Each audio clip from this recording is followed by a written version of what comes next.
Welcome back to my channel. Hello my dear learners, कैसे हो आप सभी लोग। आई होप सभी लोग प्रिपेयर कर रहे हो अच्छे से। आपके कॉन्सेप्ट्स क्लियर होने शुरू हो गए हैं जैसा कि लग रहा है मुझे। हम लोग टीचिंग एप्टीट्यूड कर रहे हैं NTA नेट पेपर 1 का, राइट। तो हमने लास्ट वीडियो में, अगर आपने देखा होगा, उसमें हमने कुछ कॉन्सेप्ट्स किए थे जिसमें हमारा था ट्रेनिंग, इंडोक्ट्रिनेशन, राइट। तो अब हम करने वाले हैं micro teaching. So what is micro teaching? अगर हम माइक्रो टीचिंग की बात करते हैं तो ये एक क्या होती है, ये एक टीचर ट्रेनिंग टेक्निक है, ठीक है। टीचर ट्रेनिंग टेक्निक होती है बेसिकली माइक्रो टीचिंग। इसमें क्या होता है कि जो टीचिंग करते हैं, जो प्री सर्विस टीचर होते हैं, मतलब जो प्यूपिल टीचर हैं आप कह सकते हो, जो स्टूडेंट्स लाइक B.Ed कर रहे हैं, तो उन लोगों को और भी अच्छे से पता होगा कि वो अभी टीचर नहीं बने तो वो प्री सर्विस में आ गए, ठीक है। तो जो सर्विस से पहले टीचिंग की जाती है वो होती है प्री सर्विस, और इन सर्विस होती है जो आप करते हो कब, जब आप जॉब करना शुरू करते हो। इन सर्विस जो टाइम टू टाइम होती है। तो यहाँ पर जो हम बात कर रहे हैं, हमारी प्री सर्विस टीचर की बात कर रहे हैं। सो प्री सर्विस टीचर्स जो होते हैं उनके लिए माइक्रो टीचिंग कराई जाती है। उन लोगों को क्या किया जाता है, उनको एक रियल लाइफ सिचुएशन दी जाती है, टीचिंग सिचुएशन दी जाती है, ठीक है। रियल टीचिंग सिचुएशन होती है ताकि उनके अंदर टीचिंग स्किल्स हों और वो हेल्प करे उनको deeper knowledge regarding the art of teaching. Means उनको ये बताया जाता है कि टीचिंग कैसे करनी है, क्या क्या स्किल्स होनी चाहिए उसके लिए। सो अगर हम बात करते हैं स्टैनफोर्ड टेक्निक की, तो वहाँ पर हमारा एक माइक्रो टीचिंग में एक कॉन्सेप्ट आता है जिसमें हम बोलते हैं कि सबसे पहले क्या करना है, हमें प्लानिंग करनी है कि हमें क्या करना है, ठीक है। फिर जो हमने प्लान किया उसको ऑब्ज़र्व किया जाता है, बताया जाता है, अकॉर्डिंगली हम रीप्लान करते हैं। रीप्लान करने के बाद हम रीटीच करते हैं और री ऑब्ज़र्व करते हैं, ठीक है। तो ये बेसिकली माइक्रो टीचिंग का मेथड है। और आपने देखा होगा पिछले अगर कुछ पेपर्स अगर आप स्टडी करोगे तो उसमें ये क्वेश्चन कई बार आपसे पूछा गया है कि इनका प्रॉपर सीक्वेंस क्या है। तो गाइस ये आपको मार्क स्कोरिंग है, क्योंकि कई बार रिपीट हुआ है तो चांसेस इसके ज़्यादा हैं, आप चेक करिए, राइट। तो आपको ये कॉन्सेप्ट क्लियर होना चाहिए। तो इफ़ेक्टिव स्टूडेंट टीचिंग जो होती है उसकी प्राइम क्वालिटी क्या है टीचर की, कि उसके अंदर इफ़ेक्टिव टीचिंग स्किल्स होनी चाहिए, इनोवेटिव मेथड्स होने चाहिए टीचिंग के। और वो किसके थ्रू करवाते हैं हम, वो कराते हैं हम माइक्रो टीचिंग के थ्रू, ओके। सो हमारा अब नेक्स्ट टॉपिक है, वो है हमारा ब्लूम टैक्सोनॉमी, या हम ब्लूम का क्लासिफिकेशन भी बोल सकते हैं टीचिंग एंड इंस्ट्रक्शनल ऑब्जेक्टिव्स को लेकर। तो बेसिकली ब्लूम टैक्सोनॉमी जो है ये दिया था B.S. ब्लूम ने। तो इसमें 3 तरह के डोमेन होते हैं, कोग्निटिव, इफेक्टिव और साइकोमोटर डोमेन, ठीक है। सो डोमेन क्या होता है, एक तरह की नॉलेज होती है। अब कौन सी नॉलेज है, कोग्निटिव है, अफेक्टिव है और साइकोमोटर है। अगर हम बात करते हैं कोग्निटिव डोमेन की, तो कोग्निटिव डोमेन जो होता है basically it is related to the development of intellectual capabilities. Intellectual capabilities मतलब कि किस तरह से सोचना है, किस तरह से उसको इन्हेंस करना है, अपनी नॉलेज को सोचना है या नॉलेज को इन्हेंस करना है। तो ये बेसिकली कोर लर्निंग डोमेन के अंदर आता है, राइट। इसके अदर डोमेन जो है वो अफेक्टिव और साइकोमोटर डोमेन है, उनके लिए भी हमें कोग्निटिव डोमेन की रिक्वायरमेंट होती है। तो it's a basic function of Bloom taxonomy domain, right. अगर हम इसके लेवल्स की बात करते हैं तो इसके 6 लेवल्स हैं। मैंने इनको शॉर्ट में आपको याद करने के लिए बताया है, KCA, KCAASE, और आप इसको इस तरह से भी कर सकते हो, KC2A से, KC2A से। K stand for knowledge, C stand for comprehension, A stand for application, again A stand for analysis, S stand for synthesis और E stand for evaluation, okay। So जो हमारा नॉलेज होता है, नॉलेज क्या है? It is basically about recalling information. Knowledge क्या है हमारा? रिकॉलिंग इन्फॉर्मेशन और नॉलेज या कंटेंट। इन्फॉर्मेशन को, या हम कह सकते हैं कि जो हमारी नॉलेज है, कंटेंट है, उसको रिकॉल करना है, तो वो हमारा क्या होता है? नॉलेज। नेक्स्ट आता है हमारा कॉम्प्रीहेंशन। कॉम्प्रीहेंशन का मीनिंग होता है, अगर हम लेते हैं, it is basically an ability, it is basically an ability to grasp the meaning of material, कि क्या मीनिंग है। ठीक है, ये आपकी एबिलिटी होती है कि आप कैसे ग्रैप्स करते हो। नेक्स्ट आता है हमारा एप्लीकेशन। एप्लीकेशन क्या होता है कि आप क्या कर रहे हो? अप्लाई कर रहे हो किसको? नॉलेज को। जो आपने नॉलेज सीखी है, जो आपने नॉलेज गेन करी है, उसको अब आप अप्लाई करोगे किस में? प्रैक्टिस में। ठीक। नेक्स्ट आता है हमारा एनालिसिस। अब एनालिसिस क्या होता है? देखिए, हमारे पास बहुत सारी चीज़ें होती हैं और हम उसको क्या करते हैं? हम उसको एनालाइज करते हैं। मतलब हम क्या कर रहे हैं? ब्रेक डाउन कर रहे हैं कम्युनिकेशन का into its constituent parts in such a manner that relationship of idea is understood better। आप उसको और अच्छे से समझ सको। मतलब आपके पास कोई इन्फॉर्मेशन है, अब आप उसको अपने कम्युनिकेट कर पा रहे हो किस में? अपने वे में। सो वो आपका एनालिसिस है। तो देखिए, ये स्टेप एक के बाद एक ही आएगा आपका। सबसे पहले आपने नॉलेज गेन किया, मतलब आप रिकॉल कर रहे हो इन्फॉर्मेशन को। देन आप कॉम्प्रीहेंशन कर रहे हो, जो आपने नॉलेज ली है, जो आप रिकॉल कर रहे हो, उसको आप ग्रैप्स करते हो। देन आप उसको अप्लाई करते हो, फिर उसको एनालाइज करते हो। अब आता है जी सिंथेसिस। अब सिंथेसिस क्या होता है? सिंथेसिस होता है, ये इसका एनालिसिस का अपोजिट होता है। एनालिसिस में आप क्या करते हो? आप ब्रॉड करते हो, और सिंथेसिस में आप क्या करते हो? सिंथेसिस में आप उसको रिड्यूस करते हो। ठीक है, कि शॉर्ट में, इन शॉर्ट आप क्या कहना चाहते हो। तो ये क्या होता है? Combining the constituent parts to make it a whole. Okay.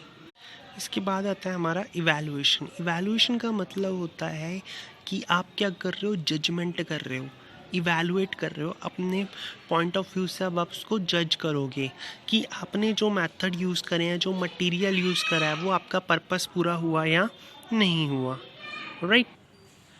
देखिए, ये जो लेवल्स दिए हैं, ये तो BS ब्लूम ने दिए हैं। इसके अलावा अगर हम बात करते हैं एंडरसन की, एंडरसन जो हैं वो BS ब्लूम के स्टूडेंट रहे हैं, पास्ट में फॉर्मर स्टूडेंट रहे हैं। तो उन्होंने क्या करा है? लेवल ऑफ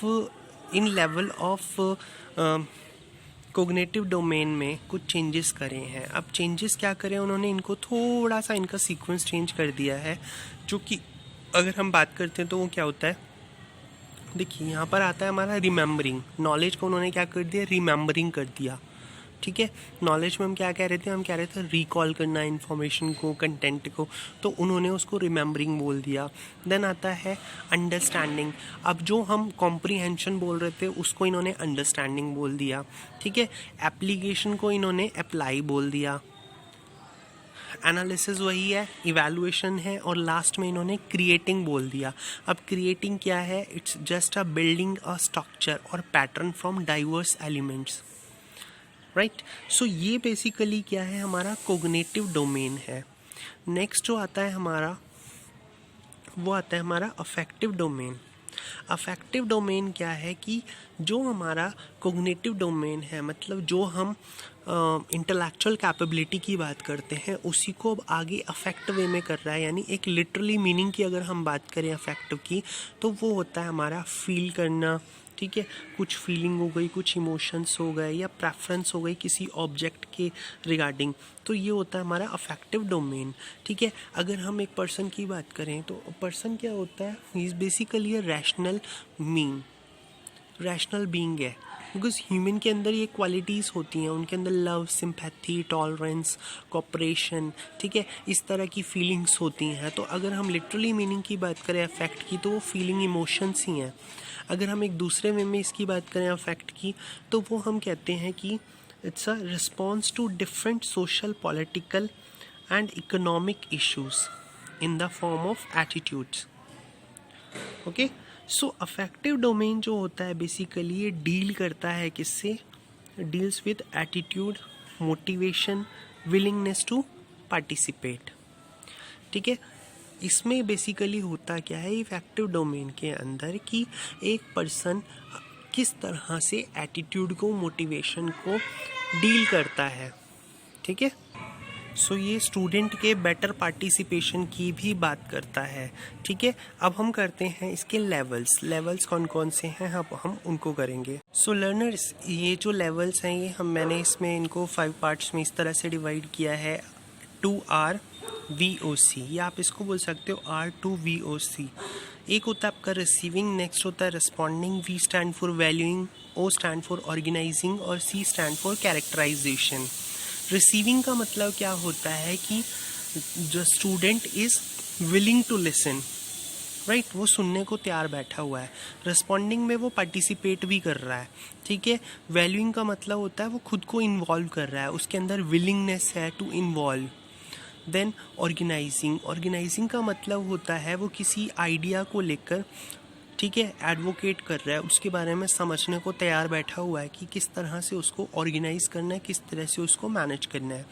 देन आता है कैरेक्टराइजेशन का मतलब होता है कि एक पर्सन, जो स्टूडेंट है, वो अपने बिहेवियर के अंदर किस तरह से वो चेंज लाने के लिए वो विलिंग है, वो रेडी है। ठीक है, वो किस तरह से उसका वे ऑफ लाइफ को जीना चाहता है। सो नॉर्मली इफ़ेक्टिव एजुकेशन जो होती है, इफ़ेक्टिव अगर हम एजुकेशन की बात करें, इफ़ेक्टिव डोमेन की बात करें, तो ये लॉन्ग टाइम में अचीव करता है अपने ऑब्जेक्टिव्स को। सो लर्नर, अगर हम किसी स्टूडेंट के बिहेवियर में डिज़ायरेबल चेंज लाना चाहते हैं तो वो सिर्फ एक सिंगल लर्निंग सिचुएशन से ही सॉल्व नहीं होगा। मतलब हमें उसके अगर बिहेवियर में चेंज लेकर आना है, ठीक है, तो उसके लिए हमें रिपीटेशन करना पड़ेगा। एक बार में उसके बिहेवियर में चेंज नहीं होगा। सो अगर हम डिज़ायरेबल चेंज लाना चाहते हैं तो उसके लिए हमें क्या करना पड़ेगा, रिपीटेशन करना पड़ेगा लर्निंग सिचुएशन का।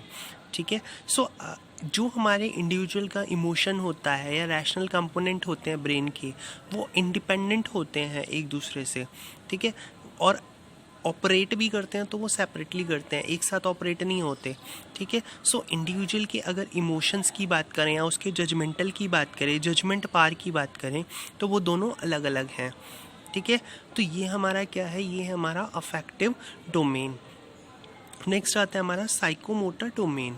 साइकोमोटर डोमेन जो होता है बेसिकली ये क्या करता है, ये करता है टेक्निकल स्किल्स की बात करता है। मतलब कि ये हमारा टेक्निकल स्किल्स को सीखने की बात करता है, एक्वायर करने की बात करता है। राइट, इसमें क्या होता है, 5 डिफरेंट लेवल होते हैं इंस्ट्रक्शनल ऑब्जेक्टिव्स के जो साइकोमोटर डोमेन की बात करते हैं। अब साइकोमोटर क्या है, जहाँ पर आपकी साइको भी चल रही है प्लस मोटर भी हो रहा है, यानी उनके अंदर मोशन भी हो रहा है, तो उसमें आपकी बॉडी की मूवमेंट ज़्यादा होती है। राइट, सो इसमें क्या होता है, जैसे सबसे पहला आता है हमारा इमिटेशन।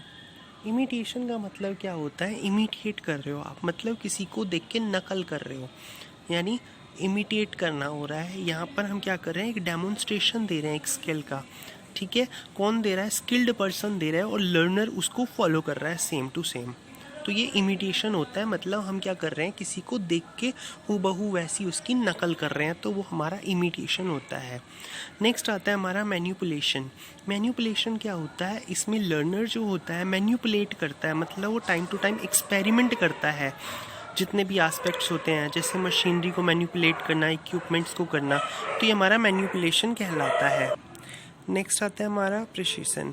ये क्या होता है, basically accuracy in performing various acts which increases with practice. मतलब जो आप एक्ट करोगे वो टाइम टू टाइम क्या होंगे, इंक्रीज होंगे जैसे जैसे आपकी प्रैक्टिस बढ़ती जाएगी। नेक्स्ट आता है आपका आर्टिकुलेशन। आर्टिकुलेशन क्या होता है, आर्टिकुलेशन का मतलब होता है achieving a desired level of efficiency and effectiveness through practice.